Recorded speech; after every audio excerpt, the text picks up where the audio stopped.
Hello बच्चा party, कैसे हैं आप सब लोग? सब बढ़िया चल रहा है। लास्ट लेक्चर याद होगा, लास्ट लेक्चर में हमने किया था relative motion in one dimension, है ना। और जब हम रिलेटिव मोशन को पढ़ रहे थे तो मैंने कहा था कि फिजिक्स को आप प्रैक्टिकल लाइफ से, रियल लाइफ से काफी हद तक रिलेट कर सकते हो, क्योंकि फिजिक्स में कुछ भी एब्सोल्यूट नहीं है, सब कुछ रिलेटिव है। अगर आप कहोगे कि मैं रेस्ट में हूं तो एक्चुअली हो सकता है कि मैं रेस्ट में ना हूं। डिपेंड करता है कि आप किस पॉइंट ऑफ रेफरेंस से, किस पॉइंट ऑफ ओरिजिन से आप मुझे देख रहे हो, है ना। तो बेसिकली सब नजरिए का फेर है। नजरिया बदल दोगे तो सब कुछ अच्छा होगा। तो जैसा आप सोचते हो वैसा ही होता है। ये आप रियल लाइफ में जब कहते हो तो इसको मोशन में अप्लाई करो, आपको मिलता है रिलेटिव मोशन। मोशन एब्सोल्यूट नहीं है, क्या है बेटा? रिलेटिव है। और मोशन के कुछ पैरामीटर्स होते हैं जैसे कि वेलोसिटी, डिस्प्लेसमेंट, एक्सीलरेशन। तो अगर मोशन रिलेटिव है तो वेलोसिटी भी रिलेटिव होगी, एक्सीलरेशन भी रिलेटिव होगा और डिस्प्लेसमेंट भी रिलेटिव होगा। बस कुछ नहीं, इसी पे क्वेश्चंस बन जाते हैं जो हमें सॉल्व करने हैं। सॉल्व कैसे करने हैं? कॉन्सेप्ट समझ के।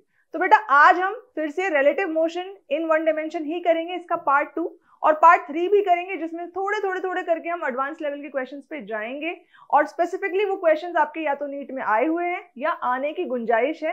तो ये जो 3 लेक्चर हैं, अगर आप इन तीनों लेक्चर को देखोगे तो आपका relative motion in one dimension, ठीक है, पूरा फुल ऑन कंप्लीट हो जाएगा। पर उसके पहले मैं बात कर लूं इजीली ऐप के बारे में, क्योंकि आजकल YouTube को जैसे ही खोलते हो भर भर के एड्स आते हैं। तो अगर आपको बिल्कुल भी ऐड नहीं चाहिए, नॉन ऐड वाली वीडियोस देखनी है, तो उसके लिए क्या करना है? इजीली ऐप डाउनलोड करना है। कैसे करना है? तो ये आपको पता है, आपने इतने सारे ऐप्स अपने मोबाइल में डाल रखे होंगे, तो वही बेसिक स्टेप्स फॉलो करने हैं। आप प्ले स्टोर पे जाके EAZILY टाइप करोगे, इजीली टाइप करोगे। यहाँ पे आपको बेसिक चीजें पूछी जाएंगी, जैसे आपका फोन नंबर, और फोन नंबर डाल के अगर आप न्यू यूजर हो तो साइन अप करो, ठीक है। और अगर आप पुराने यूजर हो तो फिर कोई बात नहीं, थोड़ा वीडियो देख लो लंबा सा, ठीक है। उसके बाद नेक्स्ट आपको यहाँ पे अपनी बेसिक डिटेल्स भरनी है, जैसे नेम, ईमेल आईडी, जेंडर। और हाँ, एक बहुत इंपॉर्टेंट बात, ये जो लोकेशन है वो हमेशा ऑन रखना, जहां पे भी हो, है ना, वो लोकेशन डाल के यहाँ पे ऑन रखना। लोकेशन को OTP के साथ वेरीफाई करो, यहाँ पे कोड आ जाएगा, फिर से वेरीफाई करो। और वेरीफाई करने के बाद नेक्स्ट आप अपना कोर्स सेलेक्ट करो। फिलहाल आप प्रारंभ बैच के बच्चे हो, 10वीं पास करके अभी 11वीं में पहुंचे हो, है ना। तो प्रारंभ बैच देखने के लिए आपको जाना है क्लास 11th और 12th वाले सेक्शन पे। लेकिन अगर आपके दीदी भैया कोई ऐसे हैं जो IIT, JEE, SSC किसी की प्रिपरेशन कर रहे हो, तो उनको रेकमेंड कर सकते हो, वो ये कोर्स परचेज कर सकते हैं। और CUET भी है, तो वो कोर्स भी अगर किसी को अभी से देखना है, स्टार्ट करना है, तो वो यहाँ पे जाके देख सकते हैं, ठीक है। यहाँ पे जितनी भी चीजें आपको दिख रही हैं फिलहाल, सब कुछ फ्री ऑफ कॉस्ट है। कैसे है वो भी मैं आपको बताऊंगी। खैर, फिलहाल आप जाएंगे जब नेक्स्ट विंडो पे, तो वहां पे आपको ये 4 बैचेस दिखते हैं। फिर से अगर आपके कोई दीदी भैया, दोस्त और जानकार कॉमर्स में हैं, तो ये दोनों बैचेस, उदय और शिखर, ये कॉमर्स के लिए हैं। Commerce 11th, commerce 12th। और इसी तरीके से साइंस में प्रारंभ और टॉपर्स हैं, है ना। अच्छा, साइंस को चेकलिस्ट करना मत भूलना, फिर नेक्स्ट पे क्लिक करना मत भूलना, और उसके बाद आप अपनी क्लास सेलेक्ट कर लेना। अगर 11th है तो आप 11th क्लास सेलेक्ट करोगे, फिर से नेक्स्ट पे क्लिक करोगे। यहाँ पे जो आपको एनुअल कोर्स फी दिख रही है फॉर वेरियस सब्जेक्ट्स, ओके, ये एक्चुअली कितनी है? 0। पर ये 0 कैसे है? जब आप इसको कार्ट में ऐड करते हो और ये free easily coupon code apply करते हो, ठीक है, FREEAZILY, तो ये सब कुछ गायब हो जाता है। आपको फ्री में एड फ्री वीडियोस देखने को मिलेगी। अब देखो, why app not YouTube? Okay, of course both actually, है ना। लेकिन अगर आपको लग रहा है नहीं ठीक है बहुत सारा टाइम है, थोड़े बहुत एड्स देख लेंगे तो कोई बात नहीं, है ना, यहाँ पे आपको test, doubts, my courses live, additional features देखने को मिलते हैं। जो भी पढ़ाया जाता है उसके डाउनलोडेबल मटेरियल्स, जैसे कि जो एनोटेशंस यहाँ PPT में आपको दिखेंगी, ठीक है, वो सारे नोट्स जो है आप डाउनलोड कर पाओगे, डाउनलोडेबल मटेरियल्स मिलेंगे यहाँ पे आपको। इसके अलावा हर जो भी आपका लेक्चर है उसमें कुछ क्वेश्चंस प्रिपेयर किए जाते हैं, उसमें कुछ इंक्लूडेड PYQs होते हैं जो आपके नीट एग्जाम में आए हुए हैं या CBSE बोर्ड एग्जाम में आए हुए हैं। तो PYQ सॉल्व करना बहुत जरूरी है, नहीं तो आप इधर उधर भटकते रहोगे। तो एक जगह अगर आपको सब कुछ मिल जाए, वीडियो, नोट्स, DPP, तो फिर वो अच्छा है ना। इसीलिए आपको ऐप डाउनलोड करना है। तो अभी जब तक मैं आपसे बातें कर रही हूँ, आप अपना फोन निकाल लो और प्ले स्टोर खोल लो और साथ में वहां पे इजीली ऐप जो है वो डाउनलोड कर लो। ओके, और ऑफ कोर्स ये फिजिक्स का लेक्चर है, तो हम पहुंच गए हैं अपने प्यारे सब्जेक्ट फिजिक्स की जर्नी की दुनिया में। और यहाँ पे मैं आपको फिर से बता दूं, हम पढ़ने वाले हैं relative velocity in one dimension part 1। Blue colour पे, शायद ब्लू कलर आपको नहीं दिख रहा है, पर ये टॉपिक मैंने 2-3 बार अनाउंस कर दिया है। अब जो हमने पिछले लेक्चर में पढ़ा था, एक बार उसको थोड़ा बहुत रिवाइज कर लेते हैं। बहुत बेसिक बातें पढ़ी थी, है ना, थोड़ा बहुत रिवाइज कर लेते हैं। सबसे पहले तो रिलेटिव मोशन का मतलब क्या है कि आप कहीं जा रहे हो और जाते जाते आप किसी को देखो, या नहीं भी जा रहे हो और बस कहीं से किसी को देखो। तो फॉर एग्जाम्पल, अगर मैं कहूं कि एक ट्रेन जा रही है और जब ये ट्रेन जा रही है तो इसकी जो स्पीड है वो है 72 किलोमीटर पर आवर, है ना। अक्सर हम कहते हैं कि ट्रेन की जो वेलोसिटी है जब वो आगे कहीं जा रही है तो 72 किलोमीटर पर आवर है, पर इसके पीछे ये नहीं लगाते विथ रिस्पेक्ट टू व्हाट। क्या ये वेलोसिटी किसी मूविंग कार के रिस्पेक्ट में होगी? अगर कोई कार मूव कर रही है और उस कार के अंदर कोई ऑब्जर्वर है, कोई इंसान बैठा है और वो इस ट्रेन को देख रहा है, क्या उस ऑब्जर्वर को भी ट्रेन की जो स्पीड है क्या वो 72 ही नजर आएगी? तो ऐसा नहीं होगा। लेकिन अगर कोई शांति से पेड़ के नीचे खड़ा है, यानी स्टेशनरी ऑब्जर्वर, और अगर ये स्टेशनरी ऑब्जर्वर इस ट्रेन को देखता है, तब ये वेलोसिटी 72 किलोमीटर पर आवर है ना। तो जब मैंने बोला कि velocity of train is 72 kilometre per our, ठीक है, जो इनविजिबल चीजें हैं, जो आपको दिख नहीं रही, अनदेखी चीजें, वो ये कि velocity of train is 72 kilometre per hour with respect to a stationary observer on ground, या विथ रिस्पेक्ट टू ग्राउंड। याद रखना ये दो चीजें, क्या? With respect to a stationary observer on the ground या फिर विथ रिस्पेक्ट टू ग्राउंड। ये इनविजिबल पोर्शन आपको नहीं दिखता, तो ये इनविजिबल पोर्शन को विजिबल बनाने के लिए कॉन्सेप्ट आ जाता है रिलेटिव वेलोसिटी का, है ना। खैर ये बातें हमने कर ली थी, तो फिर फटाफट एक बार रिवाइज कर लेते हैं। अगर मैं लिखूं VAB सबसे पहले तो इसका मैथमेटिकल एक्सपेंशन क्या है बेटा? VA minus VB। इसको रीड कैसे करेंगे? Relative velocity of A, relative velocity of A with respect to B, relative velocity of A with respect to B, ऐसे इसको रीड किया जाएगा। ओके, दूसरा हमेशा याद रखना, ये वेलोसिटीज आप साइन कन्वेंशन के साथ लिखते हो। वेलोसिटीज कैसे लिखते हो? साइन कन्वेंशन के साथ। तो अगर ट्रेन यहां जा रही थी इस तरफ, तो आपने बोला प्लस 72 किलोमीटर पर आवर इस ट्रेन की वेलोसिटी है विद रिस्पेक्ट टू ग्राउंड। लेकिन अगर ये ट्रेन उल्टी दिशा में जा रही होती, ठीक है, 72 किलोमीटर पर आवर वेलोसिटी होती, उस केस में जब आप वेलोसिटी ऑफ ट्रेन लिखते तो आप बेटा -72 किलोमीटर पर आवर लिखते, नेगेटिव साइन यूज करते, है ना। सो साइन कन्वेंशन हमें यूज करने हैं जब हम यहाँ पे वैल्यूज को पुट करेंगे। एक तो ये बात हो गई। अब दूसरी बात, भैया ऑब्जर्वर कहाँ है, कौन किसको देख रहा है, ये जानना भी जरूरी है। जब मैंने कहा VAB तो observer, relative velocity of A, भैया A की वेलोसिटी की बात हो रही है, तो देख कौन रहा है A को? B। तो जो अपनी तितली थी वो तितली कहाँ बैठी? B पे, है ना। तितली उड़ी, बस पे चढ़ी, उसके बाद वाले की जरूरत नहीं है। तो यहाँ पे तितली B पे, ठीक है, B पे बैठी हुई है। ओके, ऐसे ही अगर मैंने बोला होता VBA, तो कॉमन सेंस यही कहता है कि इसको कैसे लिखेंगे? इसको लिखेंगे VB माइनस VA, ठीक है।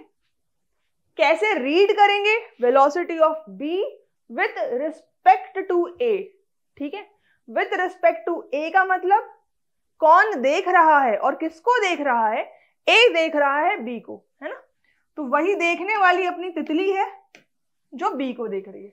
ये बहुत बेसिक कॉन्सेप्ट है, बस इतना ही अगर अपन को पता है अच्छे से, तो कोई भी क्वेश्चन अगर relative velocity in one dimension, फिलहाल अपन क्या कर रहे हैं, relative velocity in one dimension का मैं आपको दे दूं तो आप उसको अच्छे से सॉल्व कर पाओगे। इसीलिए इसके जो बाद का लेक्चर होगा बेटा, उसमें हम भर भर के न्यूमेरिकल करेंगे, बहुत सारे न्यूमेरिकल करेंगे रिलेटिव वेलोसिटी इन वन डायमेंशन पे। तब आपको लगेगा अरे यार ये इतना सिंपल टॉपिक है, लेकिन इसमें अच्छा इतना लंबा न्यूमेरिकल आ सकता है क्या। बस अगर ये कॉन्सेप्ट याद है ना, तो उस न्यूमेरिकल में 4 लाइनें हो, 5 लाइनें हो, जितने जो घुसाना है एनसीईआरटी वालों को, एग्जाम्पलर वालों को, या जिसको भी, है ना, आप उसको सॉल्व कर पाओगे, ये मेरी गारंटी है। बस ये कॉन्सेप्ट आपको पता होना चाहिए। ओके, अब बेटा आज का जो लेक्चर है वो स्पेसिफिकली हम रिवर और मैन प्रॉब्लम या रिवर और बोट प्रॉब्लम आज के लेक्चर में हम करने वाले हैं।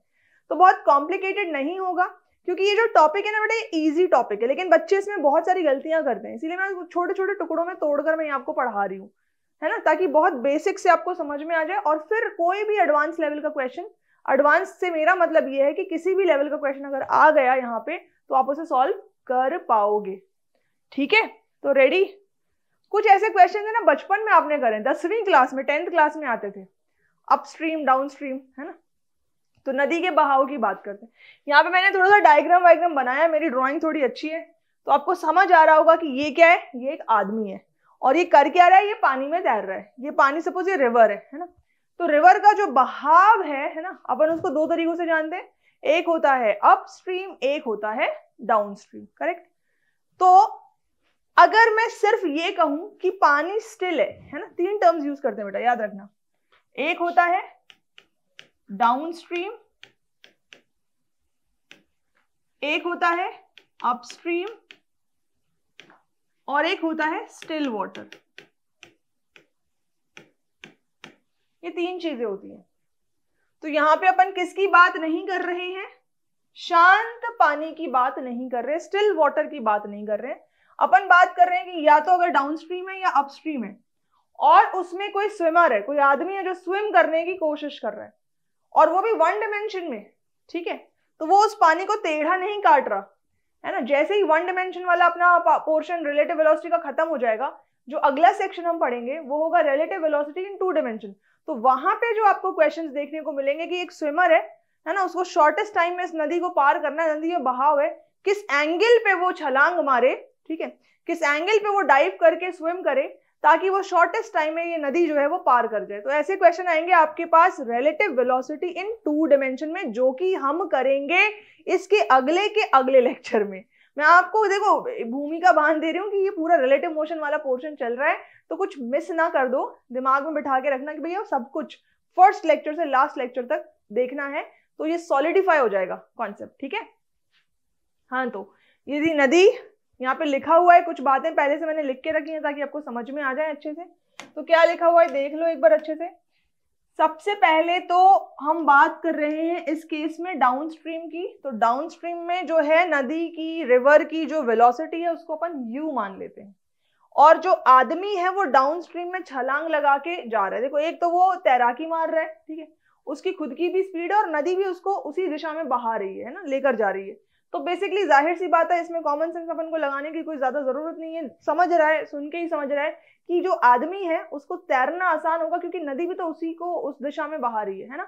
सो बेसिकली उसकी स्पीड पे क्या फर्क पड़ना चाहिए, बढ़ जानी चाहिए।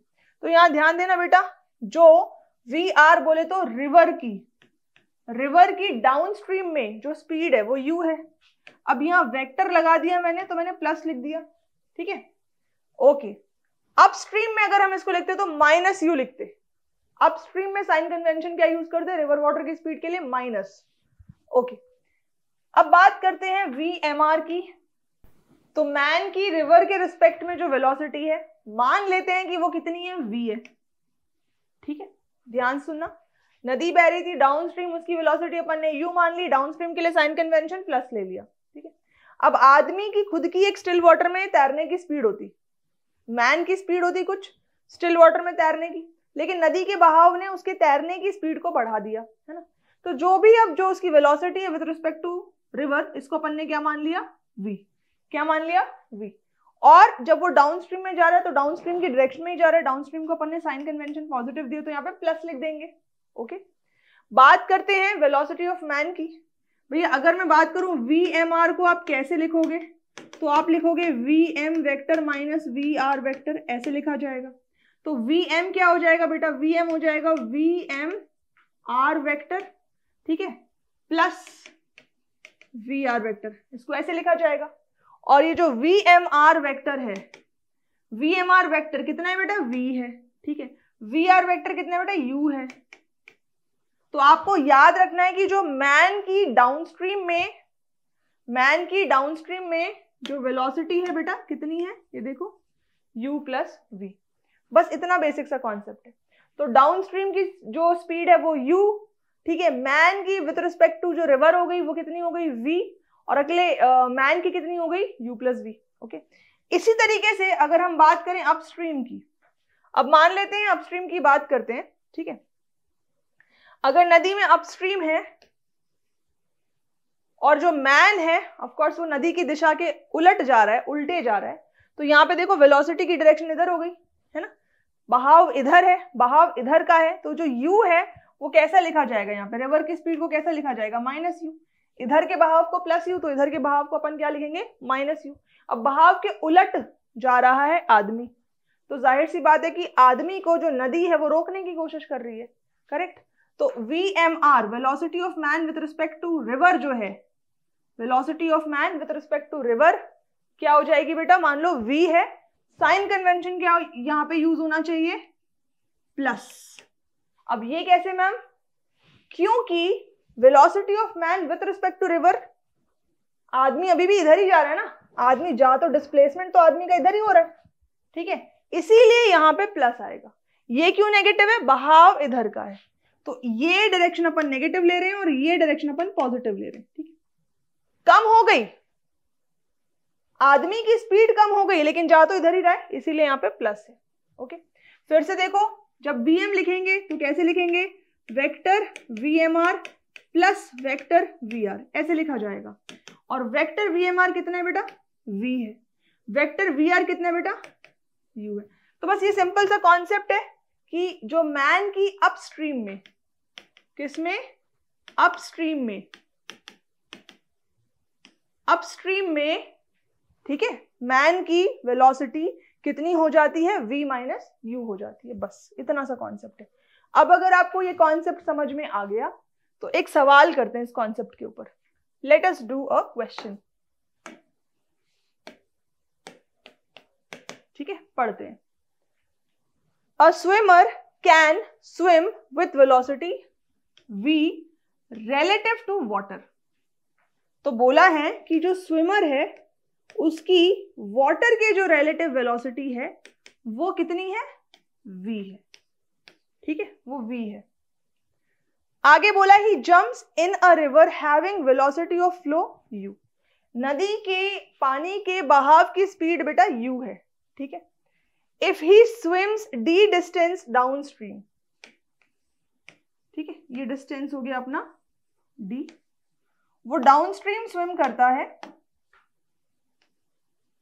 यानी कि बहाव यहाँ पे स्टिल वाटर की स्पीड कितनी है u, और डाउनस्ट्रीम में उसको कितना लिखा जाएगा, प्लस u, ठीक है। इस तरफ हम क्या लेकर चल रहे हैं बेटा, downstream.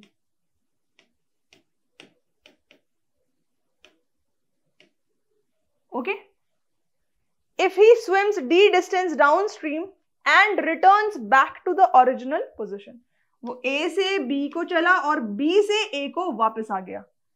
Find the time taken in complete motion, तो बहाव तो इधर था, उल्टा हो गया बहाव का, तो यहां पे क्या हो गया बेटा, upstream,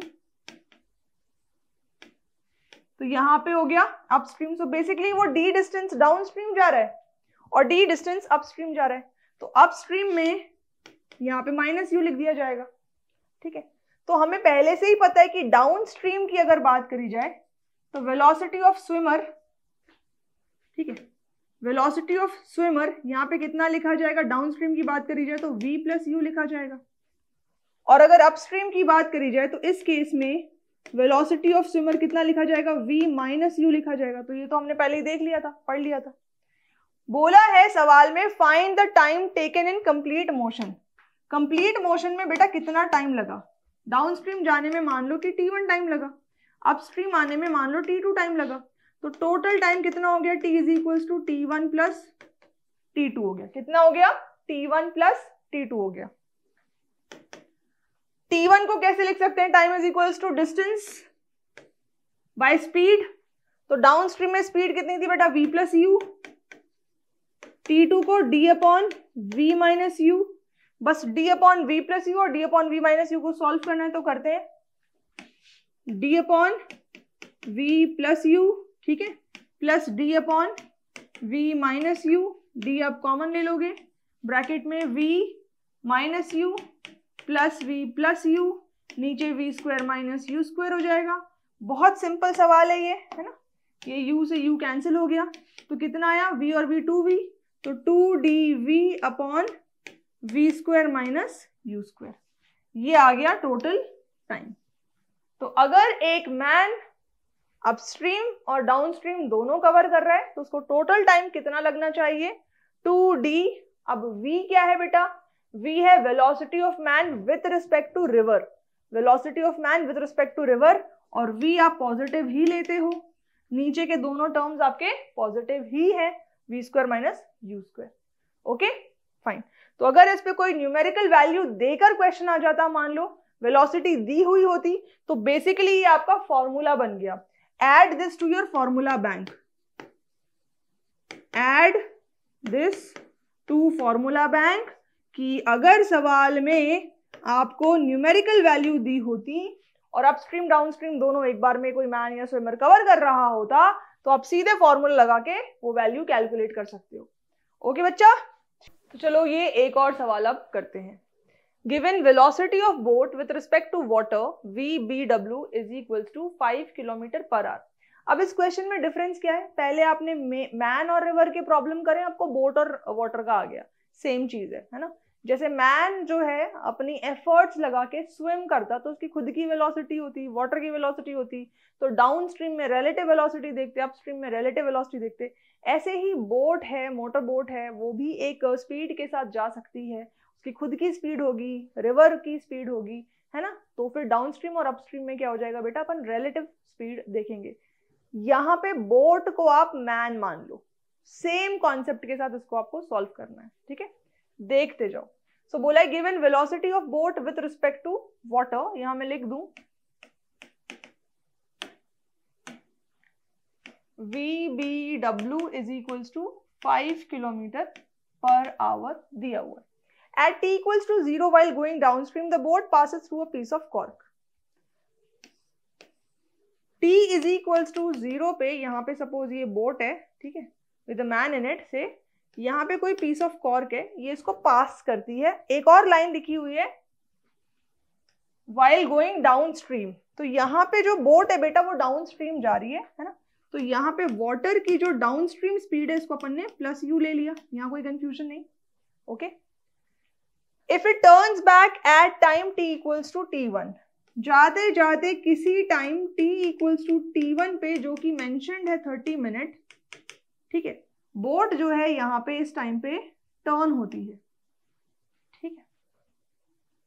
When and where does the boat meet the cork again? तो ये जो कॉर्क है कहां पे जाके बोट वापस इसे मिलेगी।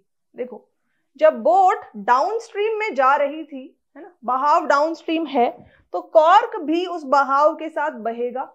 तो मान लो जब तक बोट ये पॉइंट को A मान लिया, ये पॉइंट को B मान लिया, तो जब तक बोट A से B गई और B से किसी पॉइंट C पे आके कॉर्क से मिलती है, तो देखो अगर मैं बोट की बात करूं तो बोट कहां से कहां गई बेटा, पहले A से B गई, ठीक है, फिर B से C तक आई, तब तक कॉर्क ने कितना ट्रैवल करा, A से C तक ट्रैवल करा।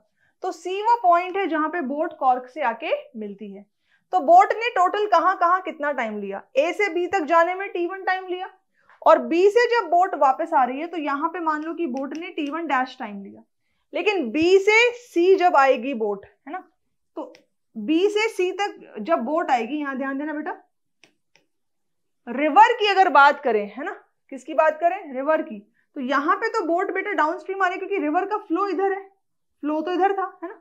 तो डाउनस्ट्रीम स्पीड जो अपन मानते हैं वो माइनस यू मानते हैं, तो यहाँ पे ये upstream sorry downstream speed upon plus you मानते हैं, तो ये जो अपस्ट्रीम है ये माइनस यू हो जाएगा, है ना। इतना सा कॉन्सेप्ट है, आपको ये याद रखना है। अब इस कॉन्सेप्ट के साथ अपन आगे चलते हैं।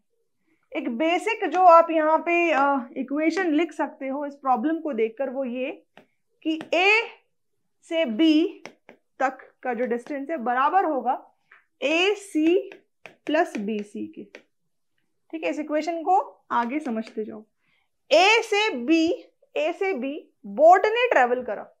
किसने ट्रेवल करा? बोट ने ट्रेवल करा। तो बोट ने A से B कितनी स्पीड के साथ ट्रेवल करा, अब वो जानते हैं, है ना। तो बोट की जो स्पीड थी A से B जाने में डाउन स्ट्रीम कितनी हो जाएगी बेटा? यहाँ ध्यान दो, आपने लिखा था वेलोसिटी ऑफ मैन कितना होता है, velocity of man with respect to river and velocity of river, ऐसे इक्वेशन लिखते हो। ये कितना हो जाता है? V प्लस U, है ना। अब यहाँ पे आपको अगर ऑलरेडी दी हो V की वैल्यू, तो देखो दी हुई है क्या, VBW, जैसे ये VMR है, ठीक है, ऐसे यहाँ पे VBW होगा और VBW आपको कितना दिया हुआ है? 5। तो जब हम AB लिखेंगे तो यहाँ लिखेंगे 5 और फिर ये प्लस U आएगा, तो 5 प्लस U। और AB ट्रैवल करने में बोट को टाइम लगा था T1, तो यहाँ पे अपन ने T1 लिख दिया। Okay, is equals to AC। A से C तक कौन गया? A से C तक गया कॉर्क। अब कॉर्क की क्या स्पीड होगी? जो रिवर की डाउनस्ट्रीम की स्पीड है वही कॉर्क की स्पीड होगी। कॉर्क की खुद की तो कोई स्पीड है नहीं ना, पानी के बहाव के साथ जा रही है। तो जो रिवर की डाउनस्ट्रीम की स्पीड है वो है प्लस U। तो कॉर्क की स्पीड क्या होगी बेटा? Plus U। Speed into time. कितने टाइम में कॉर्क A से C तक गई? उतने टाइम में जितने टाइम में बोट ने A से B और B से C कवर किया, मतलब T1 प्लस T1 डैश। कोई कंफ्यूजन? ओके, तो A से C ये तो कॉर्क गई थी। अब बात करते हैं B से C की। जब B से C की बात करेंगे तो B से C तो अपस्ट्रीम हो गया। अपस्ट्रीम हो गया ना, तो ये डाउनस्ट्रीम बहाव उधर है, बोट उल्टी दिशा में आ रही है। तो जब हम अपस्ट्रीम की बात करेंगे, किसकी बात करेंगे बेटा? अपस्ट्रीम की बात करेंगे, तो यहाँ पे हम लेंगे V माइनस U। क्या लेंगे बेटा? V minus U। तो V माइनस U मतलब कि 5 माइनस U, है ना। 5 माइनस U चेक कर लो एक बार, कोई कंफ्यूजन है आपको? अब 5 माइनस U जो ट्रेवल हुआ है ना, B से C तक टाइम कितना लगा बोट को? T1 dash. एक बार इस इक्वेशन को सॉल्व करने की कोशिश करो। 5 सेकंड का टाइम दिया बेटा।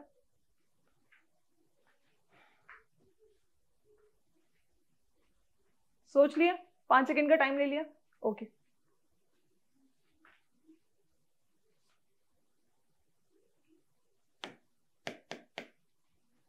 बस इसको आगे अब सॉल्व करते जाते हैं। ये हो जाएगा 5 times T1 plus U times T1 is equals to U times T1 plus U times T1 dash plus 5 times T1 dash minus U times T1 dash. ठीक है, देखो क्या क्या कैंसिल हो रहा है यहाँ पे। ये U T1 और ये U T1 गया, करेक्ट है। और कुछ जाने वाली चीज आपको दिखती है यहाँ पे? नहीं। हाँ, ये U T1 डैश और ये माइनस U T1 डैश भी गए। और कुछ जाने वाली चीज, 5 से ये 5 गया। तो अंत में लास्ट में आपको क्या मिल रहा है? लास्ट में मिल रहा है कि T1 और T1 डैश बराबर है। T1 30 मिनट था तो T1 डैश भी तो 30 मिनट हो जाएगा। ठीक है, इसका मतलब क्वेश्चन था कितने टाइम में बोट जाके कॉर्क से मिलेगी, ये था क्वेश्चन। तो बोट ने पहले यहां से यहां 30 मिनट लगाए जाने में, फिर यहां से यहां आने में भी 30 मिनट लगाए। डाउन स्ट्रीम में आसानी हुई जाने में, दूर तक पहुंचा, अपस्ट्रीम में यहां तक भी 30 मिनट लगाए। तो 30 minute plus 30 minute total time कितना हो गया? T1 प्लस T1 dash. 30 minute 60 minute 1 hour. तो बोट कॉर्क से वापस कब मिलेगी? In 1 hour. ये हो गया आपका सॉल्यूशन। सो आई होप बच्चा पार्टी आपको ये क्वेश्चन समझ में आ गया होगा। अगर आपने बेसिक रिलेटिव वेलोसिटी के कॉन्सेप्ट समझ लिए तो क्वेश्चन में अगर थोड़ी बहुत कॉम्प्लिकेशन आएगी भी, आप कॉन्सेप्ट के हिसाब से चलोगे तो ये प्योर मैथ्स बन जाता है, अलजेब्रा की तरह इसको सॉल्व कर लोगे। ओके, सो आज के लिए थैंक यू सो मच। अगला जो लेक्चर होगा वहां पे मैं फिर से बता दूं, रिलेटिव वेलोसिटी इन 1 डायमेंशन में velocity of approach, velocity of separation, ये सारी चीजें भी हम डिस्कस करेंगे। काफी अच्छे तगड़े न्यूमेरिकल डिस्कस करेंगे, वो भी आपको जरूर देखना है। तब तक के लिए learn with a smile. Thank you so much.